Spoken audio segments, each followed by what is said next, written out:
Hello, everyone. Thank you for joining us for the Responsible Human First AI panel. I am Renée Gosline.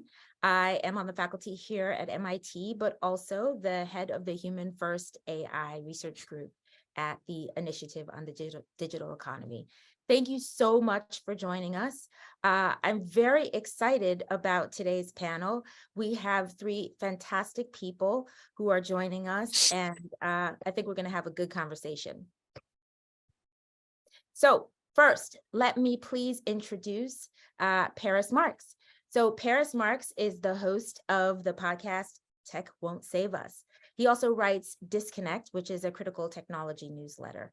He's also the author of Road to Nowhere, What Silicon Valley Gets Wrong About the Future of Transportation. Welcome, Paris. Thank you for joining us. Thanks so much for inviting me. Super. I'm a big fan of your podcast, and I'm very, very much looking forward to talking to you live about this stuff. Okay, so next we have Dr. Kalinda Ukanwa. Dr. Kalinda Ukanwa is a professor of marketing at the University of Southern California. She is a quantitative modeler, and she researches how algorithmic bias and algorithmic decision-making affect reputations in the minds of consumers and how that impacts firms. Welcome, Kalinda. So glad to have you here. Thank you, Renee. It is a pleasure to be here. Thank you for inviting me and including me in this conversation. So important to have your perspective. Thank you. And last but certainly not least, we have Anthony Habayeb. Anthony is the CEO and co-founder of Monitaur. Monitaur is a leading AI governance software company, and it helps its clients to deliver AI that is trustworthy and critical models that business leaders, regulators, and consumers can trust. Welcome, Anthony. Thank you for being here. Great to be here, Renee. Look forward to it. Awesome. So thank you all three for being here. And so much has been going on in the world of AI. I had a bunch of questions that I had in mind. I think I sent some of you a few weeks ago, and then those somehow seem somewhat obsolete, some of them. It's hard to keep track. So, I first want to say, I think this conversation is important, and I've been looking forward to it because rarely do we have these three perspectives together to talk about this topic, right? So we have Anthony, who works with firms to actually make responsible AI a reality and enact this, right? And apply this.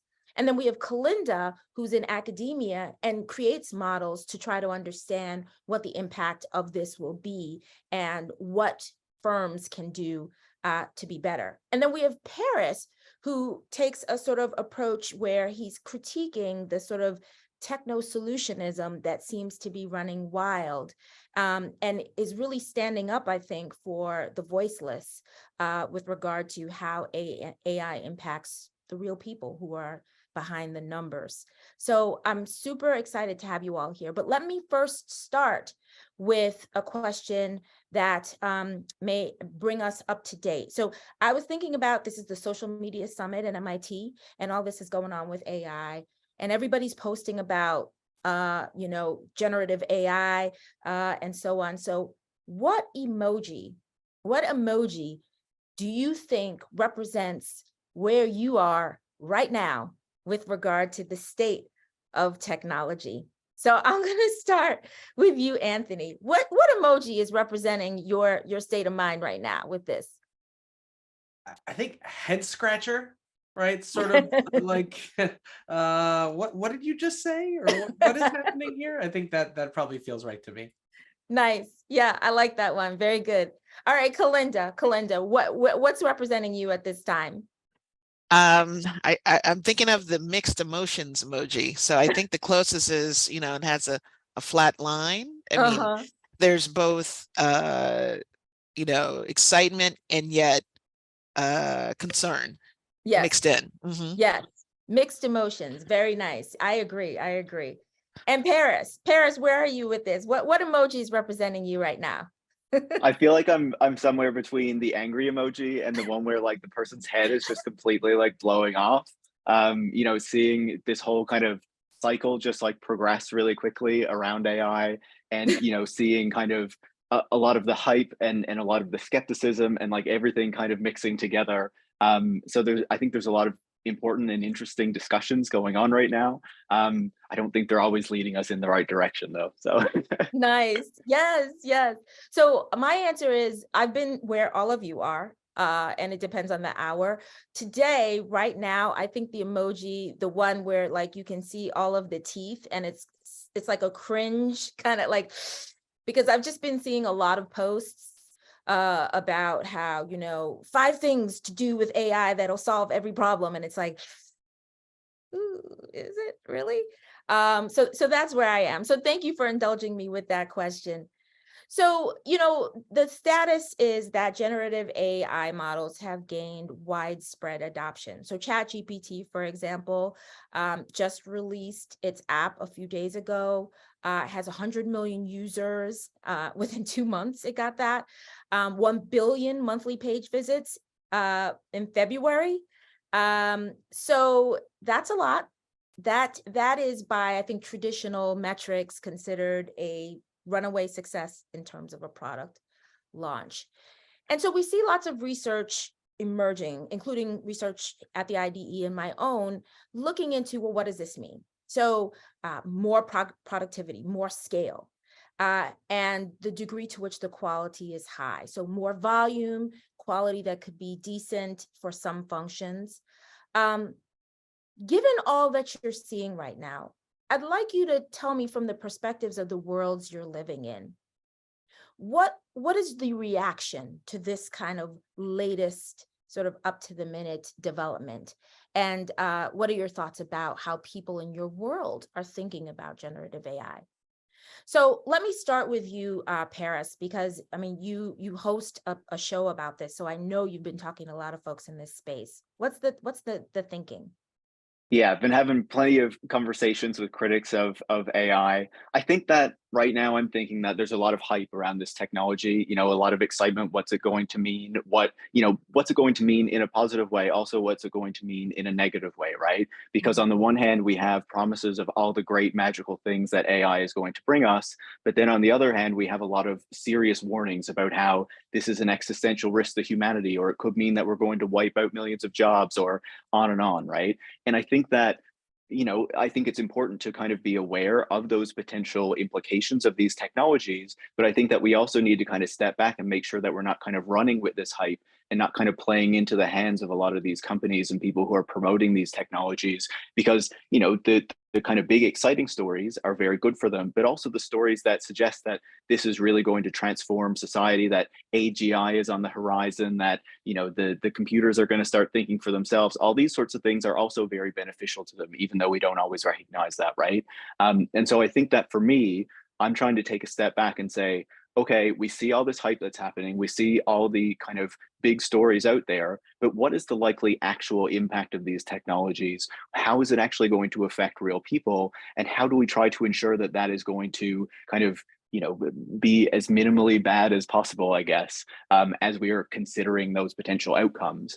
And I think that means, like, how do we look at how this is going to be integrated into the workplace? Because we talk about it a lot as kind of a tool that is going to assist people. But if we remember the last kind of automation cycle in the mid 2010s, when we were told that automation was going to wipe out all these jobs, that didn't really happen. But what did happen was that these automation technologies, these AIs, were used in such a way that we got algorithmic management that takes away a lot of the rights of workers. We had the growth of the gig economy. We had these other things that came out of it that were really negative and that weren't kind of foreseen or predicted by this hype and by this narrative of that moment.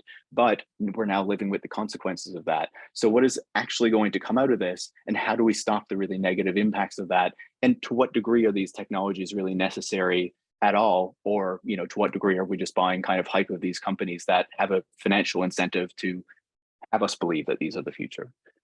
Yeah, so that's so important about kind of thinking about the long-term implications, thinking about the hype, and thinking about the people who are being affected. When we think about the hype, I feel like the investment is huge, right? It's like, take my money when it comes to this stuff. And then the question is after the fact, like, hang on, like, what did we just do?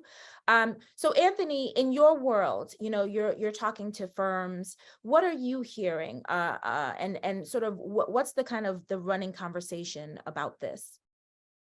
Yeah, I think GPT kitchen tabled AI. in a lot of ways, right? Like my mom now had this direct relationship with what AI might be. And I think that for a lot of executives, it also forced a lot of C-suites to have a more personal relationship with the technology. Whereas before they're talking about it, but they didn't actually have this direct interaction with the potential of the application.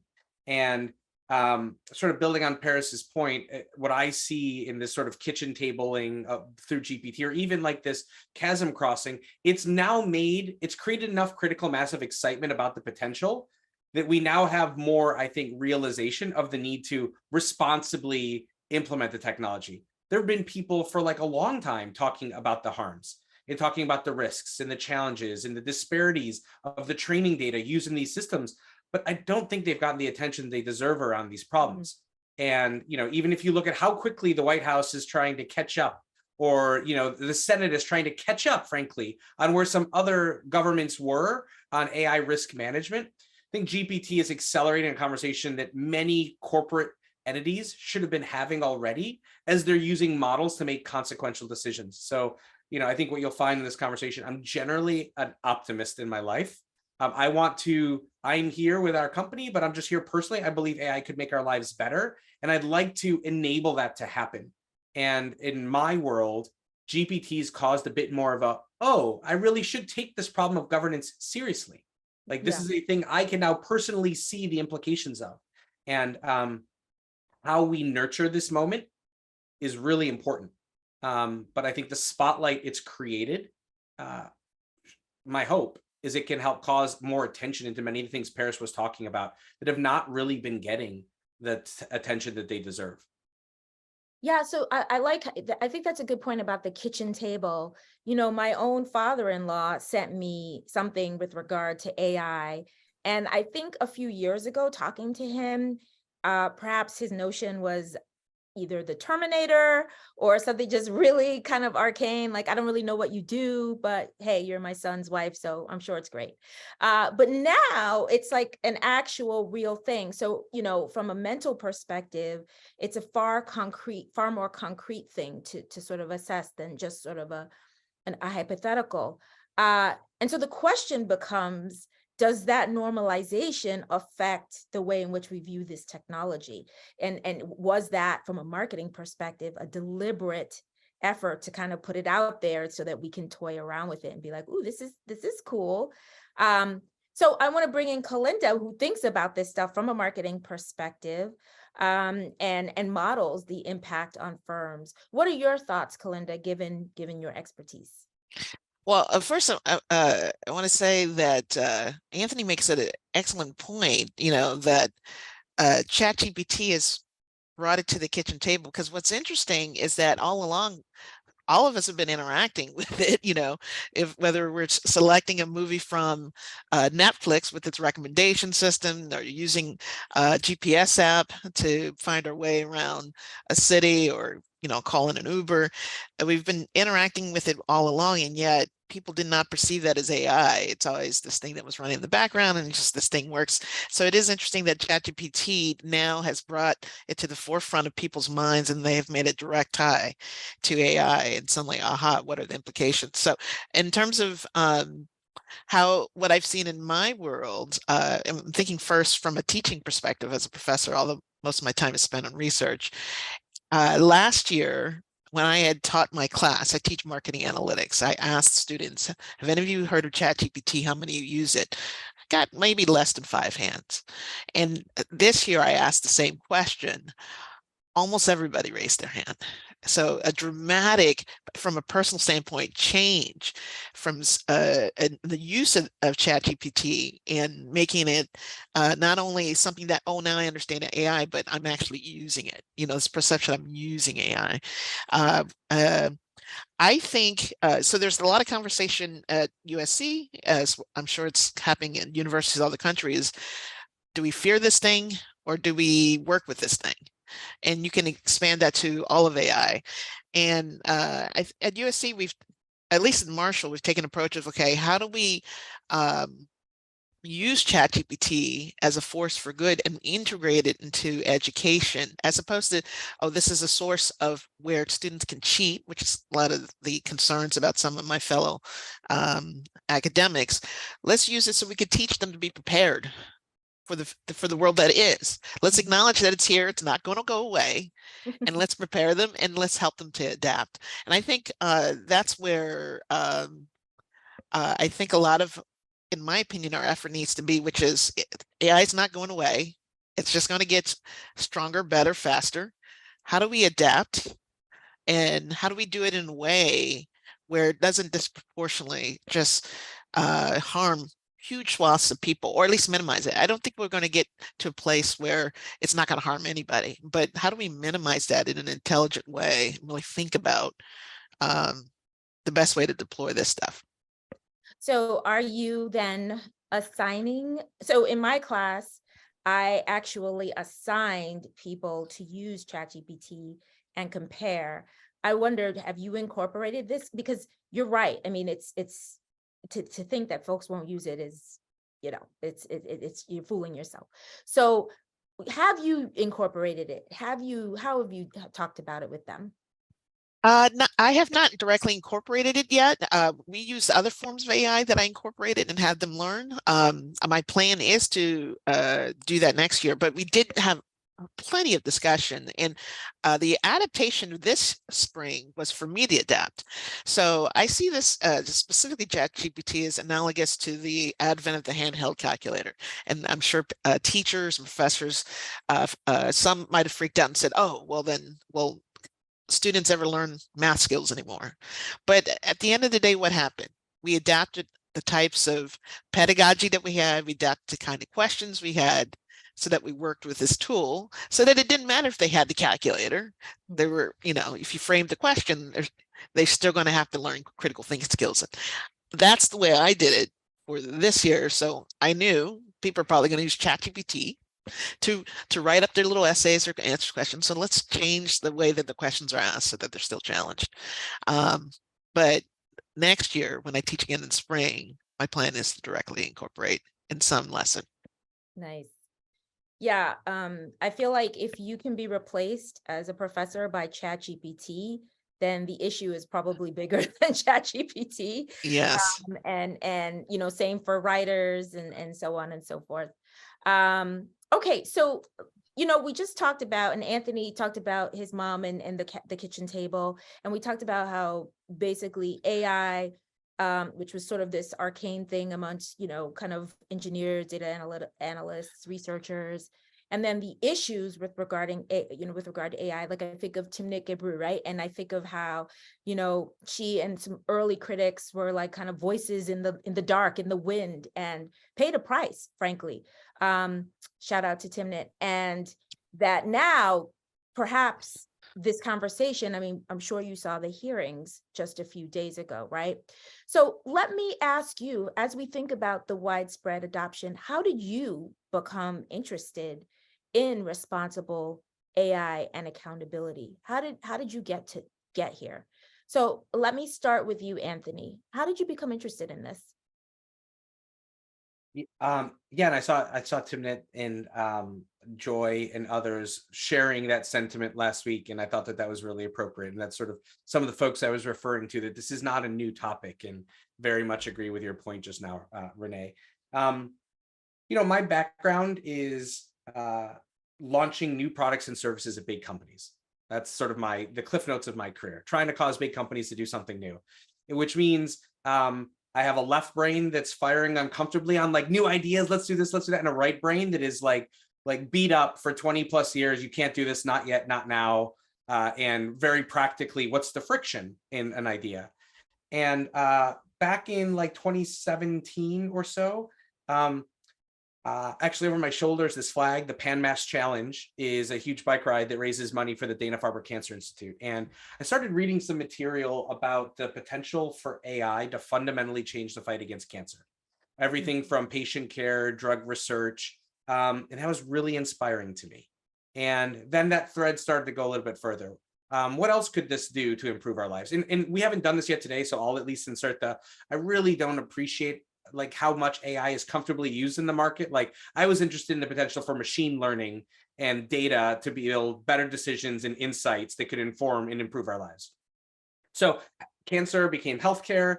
Healthcare became our everyday lives and all of the chances for good models built with good data to make our lives better. That's my left brain. And then my right brain couldn't help but say, why isn't this going to happen? Like, what's the thing limiting this good from happening? And so I started advising. Boston's a great place. It's where I live. I started advising. Actually, one of the company's phrase was like the early execution of large language models to help knowledge discovery. Got really close to some machine learning companies to try to figure out what's the friction limiting building and deploying good models faster. And the super unsexy thing became obvious.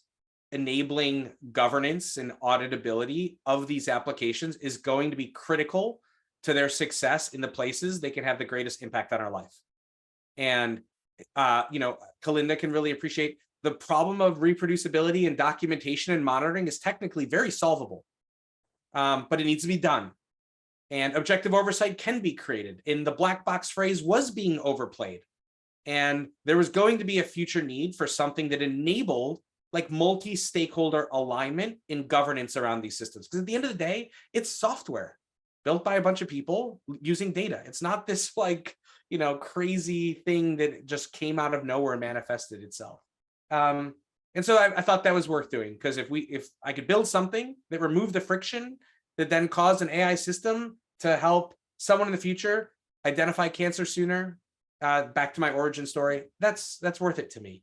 And today we're just a software company that is trying to be one piece of, I think, a really important problem, but it feels worth doing. And so, as I mentioned earlier, I'm this optimist that sees the risks and dangers, but thinks that there is a way, like with any new technology, where we can be better actors, and would like to try to enable that and then cause better accountability for that in a marketplace. That's awesome. Thank you, Anthony. I mean, the potential for early detection of cancer, and then, machine learning in terms of identifying therapies is so inspiring. And so I think that's a really important thread to maintain. So thank you for that origin story. Yeah. Okay, so Kalinda, tell me, what is your origin story? How did you become interested in this? Yeah, so in a prior life, prior to getting in academia, I used to work for corporations, a practitioner. And one of those corporations was Viacom. Specifically, I worked for BET, the Black Entertainment Television Channel. But I worked in a analytics role. In fact, my entire working career has been doing something with analytics.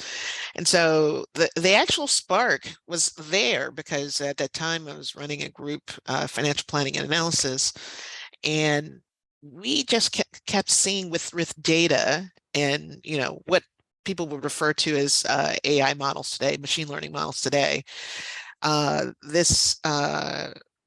many incidences of just being incorrect around Black people, data being incorrect, results being incorrect. And this was based on using off-the-shelf software with that would have models and algorithms running it.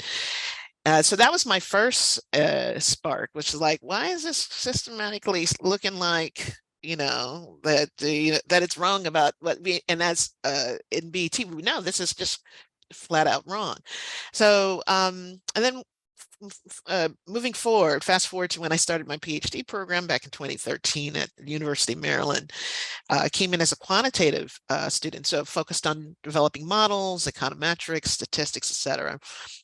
Seeing that again, then there was this interaction with what happened to Michael Brown in St. Louis, the murder of Michael Brown by police force. So did that have anything to do with AI and algorithmic bias? No, but there was this personal interest of, wanting to do more to reduce biases, detect biases, create a fair world, but using it through the lens of what I had seen in corporations and through the lens of what the kind of research and skills I can bring to the table. And so that's where I became very interested. I was already interested in AI, became very interested in the the potentials around improving fairness in AI. Because I agree with Anthony. I mean, it's a software, it's a tool. Humans create it. We have the ability to make it better. In fact, we always can make things better. So I was very interested in how can I bring that to the table to put focus on that, because there wasn't, in my opinion, back in 2013, a lot of focus on that. It was really focused on how do we make this new shiny thing and make it faster, faster, faster, faster, and put it out there, as opposed to, hey, what are some of the downstream effects? And so that's what brought my interest to it. Yeah, well, so we have that in common for sure. Thank you for sharing that. Yeah, controlling for race, right? As the approach to address the issue, which obviously is not the issue. And I, as a fellow Black woman, when there is algorithmic harm, it tends to affect people who look like me Yes. disproportionately. Right. Yes. So, And you said a key thing, also women, so we have this intersectional identity. We were Black and we're 100%. women. And I was equally interested, how is it affecting women? And then my interest is broad into just in general, people who are marginalized. Yeah, Beyond exactly. that. I mean, Mhm. I saw this Mid-Journey creation. It went viral. I'm sure you've seen it. Mid-Journey imagery of what different professors look like. Yes. And, Yes. we weren't there. No, we were not. We were not. But I mean, that's obviously a trivial representation, but yeah, kind of what we're capable of and what a model would predict accordingly does have real effects downstream. So thank you for sharing that, Kalinda. Mhm. And last but not least, Paris, tell me, how did you come to the conclusion that tech won't save us? I guess that's a long story, right? I would maybe start or preface by saying that I guess I'm a bit more of a pessimist than an optimist. And personally, I don't think that technology or AI is just a tool. I think that these technologies are inherently political, right? Political less in the party politics sense and more in kind of the broader meaning of the term, right? And when these technologies are developed and deployed, there's certain kind of power behind it. There's certain goals and desires that come behind the kind of unleashing on these technologies into the world. And so I guess I would go back to the mid 2010s again, right? When I was watching this period where, beginning in 2013, there was a lot of talk around how the robots were going to take our jobs, right? And the robots was mainly AI. Again, like a kind of deceptive marketing term, because these technologies don't have intelligence in the way that we conceive of it. But it helps people to believe that when you use these terms. And so there was this kind of long running narrative over the course of a number of years that all of these new technologies, robots and AI and self-driving cars and all these sorts of things were going to destroy millions of jobs, right? And how are we going to react to this? What was our society going to look like as a result? All truck drivers and taxi drivers were going to get wiped out because self-driving cars were just a few years away. And how are we going to respond to this problem? Are we going to need a basic income? What's going on here, right? And then we get a few years down the line and we see that all of those narratives were very overstated, right? This was not actually what was happening. The actual impact of these technologies were often corporations, but also governments or powerful people in general, wielding these technologies against marginalized people, against poor people, in order to take away their power, their rights at work, by shifting them away from kind of employment into contractor status, by shifting them from unionized work into non-unionized work, by in implementing algorithmic management that we saw extended through the pandemic as people were working from home and more kind of surveillance tools were used against them. Like when I think about AI, these are the things that I think about. And in particular, in that moment, we also saw governments start to implement AI in the managing of welfare programs and other kind of social supports. And we saw in Australia that affected millions of people, that caused people to commit suicide because they were told that they were not eligible for benefits and that they actually owed the welfare provider money that was not owed because these algorithms were flawed, because they weren't actually detecting things properly. But it was years that they suffered under that system as a result. And this has happened in other places, in the Netherlands as well. This happened other countries. These kinds of tools have been rolled out in passport applications, visa applications that often deny people of color, that often deny poor people more than others.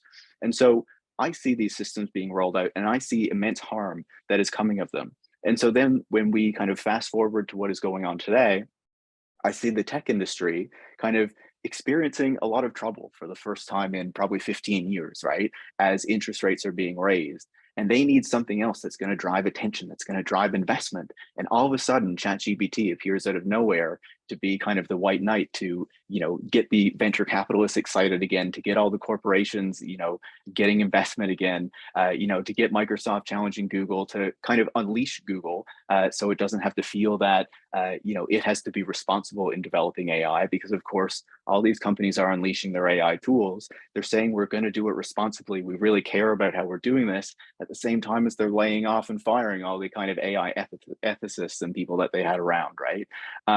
So, when I look at these technologies, when I look at what's happening, this is kind of the picture that I see. And that's why I'm less optimistic, because ultimately, I think that the people who actually have power are deploying these technologies in particular ways with particular incentives behind them. And ultimately, it's very difficult for us to kind of change the course of that. And that's why I take a more oppositional approach rather than just how can we kind of, limit the harms, I guess. Yeah, so I mean, I think this lens of power is critical, right? Because we have to ask the question, not just what is the technical sort of prowess of a particular tool, but how is it affecting power structures? And you brought up the pandemic, for instance. And you saw that as a means of survival, people were willing to adopt technologies really rapidly in order to continue to be part of, the workforce or whatever. But that genie can't be put back in the bottle because, surveillance technologies, for instance, for employees, they're there. It's hard to sort of undo that. So I think I would just push back and say it can be pushed back against, right? Like if workers organize, if workers get collective agreements that ensure that these technologies can't be used against them in the way that we're seeing kind of the writers and it looks like the actors are going to be fighting for this as well, to ensure that in their collective agreements there are limits placed on the ways that AI can be used in their industries. And I think I would also just say that, like, if we are thinking about power and if we are thinking about generative AI, these are these are tools, these are technologies that are dependent on centralized power, right? On a lot of computing resources that are necessary in order to make these tools work.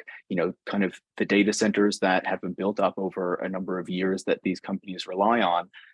There's not really like a kind of decentralized version of this technology. It's an inherently centralized thing that's being weaponized and deployed by, a lot of really major companies that have particular incentives driving these things, I would say. So my question for you then, building on that, is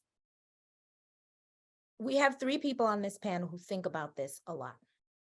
From a technical perspective, from a social perspective, from a sociological perspective, from a strategic perspective. But most people are not thinking about this as much as we are. They just have other things to think about. This may not be their job.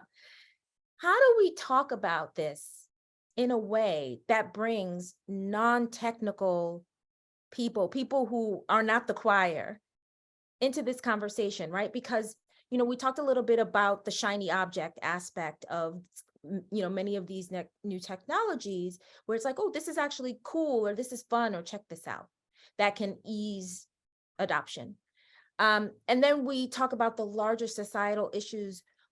And it seems to me like, for instance, with the collective action that you're talking about, Paris, there's a gap between that action occurring and the people who hold this specialized knowledge, which is, the ability to sort of bring non-tech or non-sort of domain-specific people into this conversation. And that's one of the reasons why this event is open. We have people hopefully tuning in who are in all walks of life, because it affects everyone. It affects everyone. And yet the conversation, if the only people who are part of the conversation are the ones who are holding the power, well, then the conversation is going to end or go in a different direction. So have you thought about, how do we talk about this in a way that brings, your family, your neighbor, your whatever in? Kalinda, any thoughts about this as a marketing professor? Oh, Um, absolutely. yeah, Absolutely. I mean, I truly believe there cannot be change without first having awareness. And that's one of the issues that we have right now. There is a huge amount of lack of awareness of exactly these topics. I mean, people, I think the average person on the street knows of the term artificial intelligence or AI, but beyond that, when you question, say, well, what does it do? What does it mean? There's, a long pause. And so, and sometimes there's not, as I mentioned earlier, not even awareness that they're using it. As I said with my students, wasn't aware that all these everyday things they're using is AI. So I think there must be an increased awareness. For example, this panel is a perfect example of that. But I think we do, to your point, have to get it out of uh, the the, for lack of a better term, incestuous circles that we have where we're talking to each other and bring it to the everyday person. So as an example, last week I was part of this wonderful town hall meeting with KNX Radio here in Los Angeles that had a number of panelists, which it was literally a town hall meeting on a radio station that's 24-hour news. It has a fan base, etc., where we talked about this type of topic. What is AI? What is generative AI? What are some of the implications?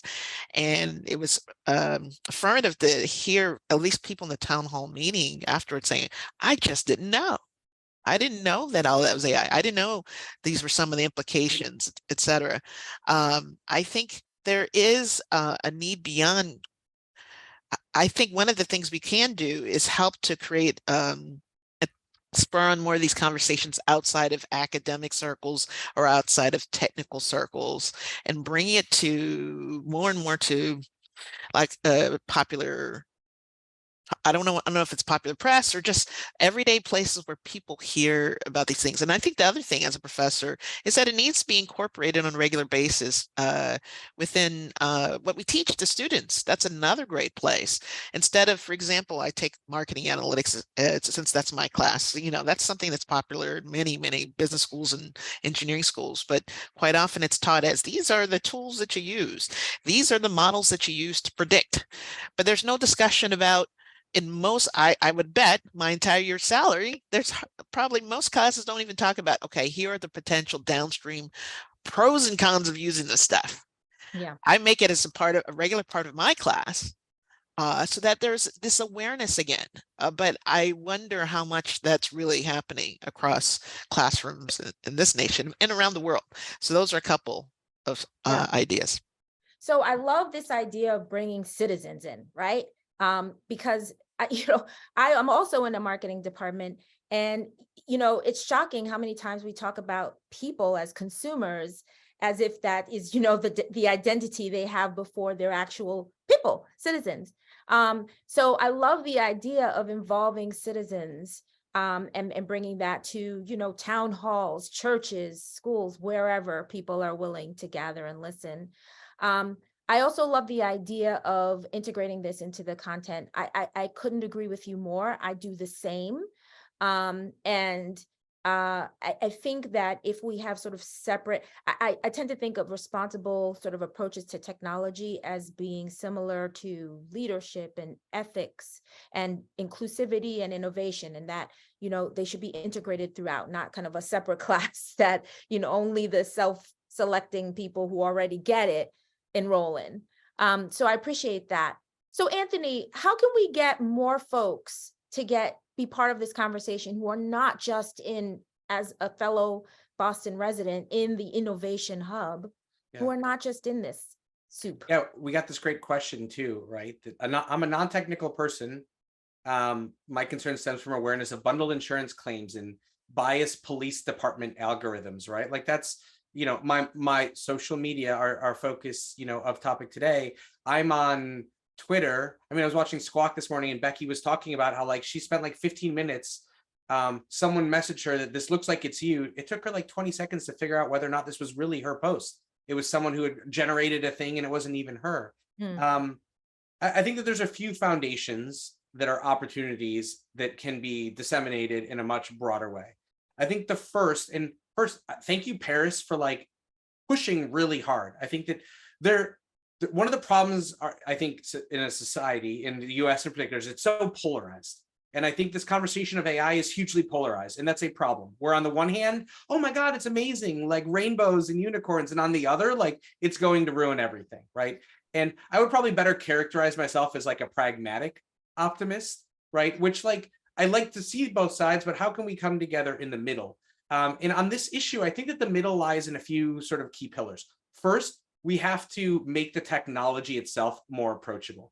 I think that even all of the news, like my parents were excited about this Today Show, 3-piece coverage that happened recently, right? Even the coverage was on the polar extremes of the amazingness and the terrifying. Why couldn't we have a conversation using Kalinda's exact words? This was a system built by people. Then further, the data used to build these systems, everyone realizing these applications are built on historical data in societal biases. And so it is not that AI itself is biased. It is the result of, we've got some problems in places today that need to be corrected. And there is an opportunity, this other question that came in, like around like the existing biases and impact on healthcare or social media. Through technology, we actually have the same opportunity for negative bias at scale. We have the opportunity to introduce data to offset existing biases to cause better distribution of outcomes in a systematic way. They might not be able to be affected by human-based decisions. What do I mean by that? Like insurance could have a bias where the cohort is disparately impacted because of some underlying element of that cohort, right? So as an example, like African Americans have a higher rate of diabetes. Diabetes is a really valid measure to predict mortality, which influences the cost of life insurance. Therefore, there's a pricing disparity there. If we want to try to improve that, there might be other data that we can bring into an AI system to try to cause the pricing outcome to maybe be more equitable, because there's other factors that could be used that are not being used today. I'm sorry, I just talked about how I was going to make this more approachable, and I gave like a super technical, like, hey, this is something you can do. But I guess the point I was trying to make is that like the thing is built by people, and it is not, it has the ability to be managed, right? So first, people understanding that it is manageable, people understanding that it can be sort of made more transparent. And then Paris's point, I think we need to push harder to expect visibility into what these applications are doing, right? So like, I'm using AI, how did I build it? Here's how it made a decision about you. And understanding, I don't like the word explainability, which is used quite a bit in the AI world. I think that's a push motion. I'm talking to you, I'm gonna tell you what this thing did versus like, hey, I'd like to ask you a question. Like, what if I was 55 instead of 45? What would this AI have done? What if my credit score was X instead of Y? What might have happened? The ability to interact with people is such a huge element of developing trust. We need to build mechanisms for people to have some degree of interaction with applications that they can understand what happened. So yeah, I think transparency, sort of understanding, making the technology more approachable. And then I think, you know, just a bigger PR problem, just like we created the food pyramid in early days around like health, you know, like these are the things that you should know. Maybe there should be some campaign like that that's actually like maybe even pushed through to government, although not the most efficient method of communication. But like there could be a place where we help the everyday person understand like, what is AI? How is it built? What goes into it? What can you do? What can't you do? Just to sort of make it way more approachable. I rambled there, sorry, but it's a great question. No, not at all. I'm glad you brought in the question in the chat, and thank you for the person who asked this and described themselves as a non-technical person, a parent, a freelance editor, and they're concerned about you know, algorithms gaining mainstream. I think, you know, there's sort of an asymmetry with regard to adoption versus and how palatable these systems are being designed to be versus an understanding of like, what exactly are they? So, you know, we don't know how the sausage is made. And maybe we don't need to know how a vehicle is created, but we need to know how like the systems that affect us are generated or perpetuated. And we don't have a good sense of like, hey, did you know that this thing I'm using contributes to that? There is an outcome. I don't think we have a very good sense of the potential outcomes when we make these choices. And so I think that's a really important point, Anthony. At the same time, it's so much bigger than individual choice. It's like we're in a structural setting that is bigger than one person. And so you referenced kind of the government conversation happening. So let me take it over to Paris. And I think Paris, you know, out of the four of us, you probably, and I know everyone on the panel, you know, gives talks and so on and so forth and publishes, but I think out of the four of us, you are really on the front lines of talking with a wide audience because of your platform, because of your podcast. So when you think about reaching a wider or a general audience, surely you think about this as well. So what can we do to bring the non-nerds into this conversation? I say that as a nerd myself. Yeah, I'd say I'm kind of a nerd as well. Yeah. But you know, there's definitely non-nerds who listen to the podcast, right? But I would say that it was kind of my goal in starting the show, not to like do self promo, but you know, I started it in April of 2020, and the goal was really to say like a lot of the coverage that we get on technology is very uncritical or not critical enough. And I think that people need a more critical insight into these technologies and these companies and these founders and people like that who are having a really significant impact on our lives, right? And we don't always get a full picture of that. And so every week I talk to a different expert in a different field, you know, that can be journalists, academics, you know, whatever, to kind of get insights on different companies and technologies and things like that, right? And you know, it seems like people have found that helpful. But I would say that like if we're looking specifically at this moment where, you know, AI is kind of blowing up, where we have all the hype around generative AI, where we're trying to figure out like, you know, as a society, kind of like, what is this? What impacts is it going to have on us? I think that when I look at it through the lens of like media, I think it's actually been quite irresponsible. And that I think that you know, we haven't been having the conversations that we should be having. And too many of these conversations have been driven by public relations and by really effective marketing on the parts of these companies, but not actually like the real potential impacts that these technologies are going to have. Like I remember earlier this year when all the publications were publishing like, I had this conversation with ChatGPT or with Bard or whatever, and you know, it told me it you know, wanted to take my wife or like all these other crazy things, and it was like, this doesn't matter, like this is a distraction, right? Like this is not really what is really consequential about these things. And then I think as well, like when I look at the political sphere, you know, the White House had a meeting with a bunch of AI leaders the other day, and the people they chose to focus on and to learn from were, you know, CEOs and the leaders of all these companies, not people like Timnit Gebru, for example, who's doing fantastic work to call attention to the harms and the issues here. And then, of course, when you know, Sam Altman was in front of the Senate, you know, I think that was a pretty, you know, friendly visit that he had there. You know, it was quite distinct from when the TikTok CEO was there a couple months ago. He got a very different treatment in front of Congress, right? And so I think that if we think about the public and bringing the public along and ensuring that the public can like understand what these technologies are, you know, even think about whether it makes sense to use them, how it might impact their lives, whether they should be thinking about how it impacts their lives or should be, you know, kind of trying to organize in order to stop its rollout in certain aspects of society. I think that that really depends on having, you know, places that they can trust, that they can go to for information. And, you know, I think in the past, maybe we had more collective structures where people could do that, right? If we see the writers or the actors, for example, they have unions that can help to educate them on these particular issues and how it might affect them. And then that kind of influences the organizing and contract negotiations and all these sorts of things that they can do.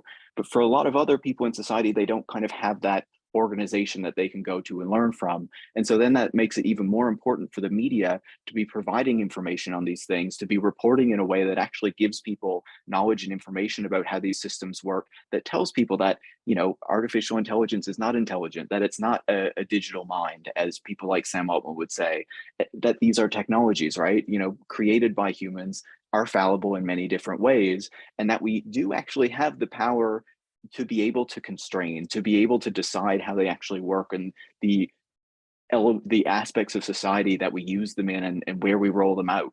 And I think that too often, you know, when we cover technology in a way where like it's going to have all these amazing benefits and going to have all these potential harms, we miss that like we actually have a choice. as to how these technologies are rolled out, where they're rolled out, you know, the kind of ways that we decide we want them to be able to be used.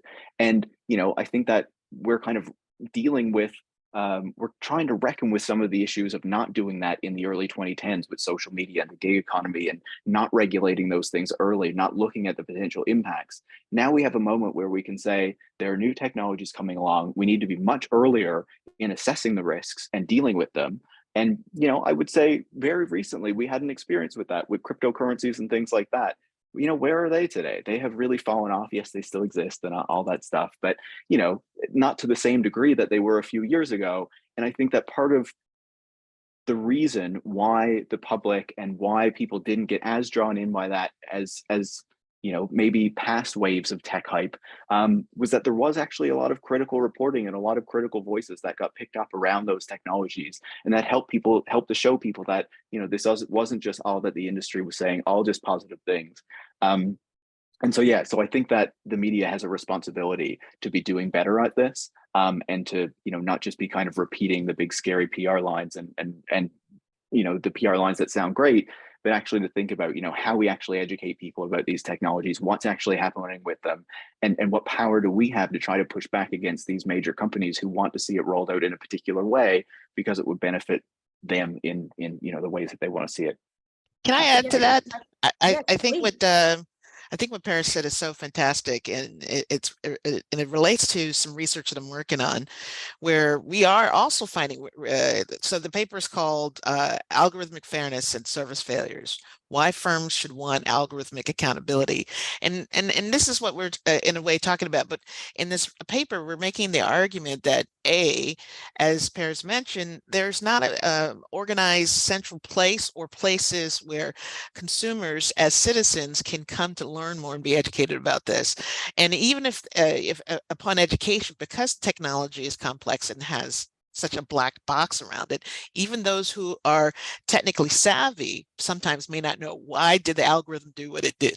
And so in this research, we make the case for some kind of third-party organization or organizations that are monitors, which is something sometimes, you know, as a researcher of algorithmic fairness, but in the business school, a lot of my research is trying to take the perspective of organizations as well as citizens in this, and where can we incentivize both. And so, you know, organizations, firms typically say, oh, accountability, auditing, we don't like that, bad, bad, bad, you know. But we're making the case, hey, this is actually beneficial to firms as well as citizens and as consumers, because it increases, it creates an organization where people can go to, number one. It has a third party who doesn't have the skin in the game, who can monitor and report out to everyone. This is what the algorithms are doing, and we're looking at it in terms of fairness, so that citizens can update their choices, but it also, because so awareness can help firms can be held accountable and make changes. And three, why is it beneficial to firms? Well, if you really have a fair algorithm, because again, I'm focusing on fairness, then people can mistakenly think it's unfair. If we let the world know it's actually fair, this is going to be beneficial to you. You know, this is actually going to help you. And then if you have an unfair firm, well, you know, by having it out there, maybe in the short run it doesn't, but hopefully that provides incentives to correct and create for a better world, you know. And so I think this is incredibly important, and it's we have other industries where you have the equivalent. We certainly, you know, have nonprofits like Consumer Reports that do that, or you have industries like pharmaceuticals that have maybe governmental organizations that do the same thing. And so this is not new to us. It shouldn't be a shock to society to have that, but I think it's urgent that we have those things, because there is so much lack of awareness. And even for those who are aware, so much lack of understanding and transparency about what are the impacts, what are the downstream effects of these. And so I think that's an incredibly important point. Yes, I'm so glad you brought that up, because I actually was going to ask you about your research on the effect. You know, I view this as Paris really raising the huge issues and societal issues as it relates to the people that are affected by this. And, you know, Kalinda, I view you as saying, okay, firms, let's build the bridge to understand what people need and how you can actually make this a priority. That you know, it doesn't mean that you only have to be extractive, you only have to be exploitative, right? Is Right. there a way that you can make this a business priority? And then Anthony, I view you as kind of executing on this goal of developing these systems that are worthy of our trust, right? And not just sort of designed in a way that wants to make us trust. Anthony, you were going to say something?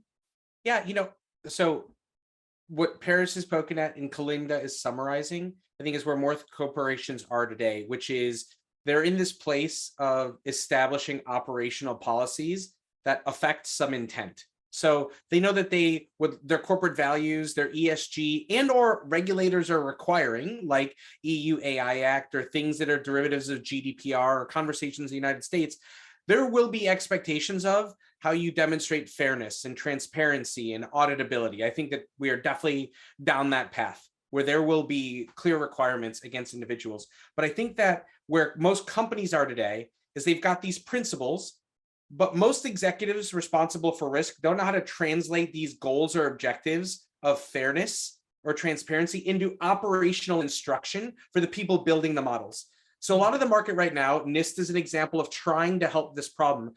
A lot of large corporations are looking for that translation layer between, like, what are my intent, my societal values or objectives, and then how do I operationalize those? And then you can start to build like software around like making that repetitive. Like monitoring is possible, but you first need to have your definition of what am I monitoring for? How do I define fairness? And therefore the right test needs to be applied to that thing. So, I think that also corporations could be much better about telling the market they are working on this problem, what their intentions are, and that they want to do better. They want to cause equity. They want to cause fairness. I think the silence from many corporations on the investments that they're making is a problem. And I do agree with Kalinda, like proactive governance messaging is good for business. A lot of the things that will cause a more fair system are also the same technical things you would do to build a better model. And this sort of like reward or incentives for doing the right thing in AI can be really clear and obvious, but we need people to lean in more. And I think that's my biggest frustration with the market right today is even the companies that I know are investing and trying to build better systems, they're not being aggressive enough talking about what they're doing. We just need more, I think, good companies committed to building good AI to lean in and say, this is how we're doing it. This is what's possible. And that's my hope in the near term.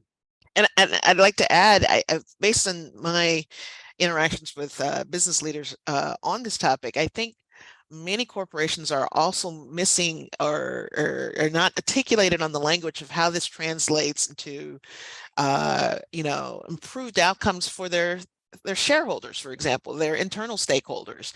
Quite often there's this false narrative of, oh, if I'm going to have something that is more ethical or fairer or more responsible, I'm going to lose profits. That there's this trade-off, this binary trade-off. I can't have both. And a lot of the research that I focus on, I think, is building a case you can have both. And in fact, in some under some conditions, you must have something that is responsible if you're going to win the consumers of tomorrow.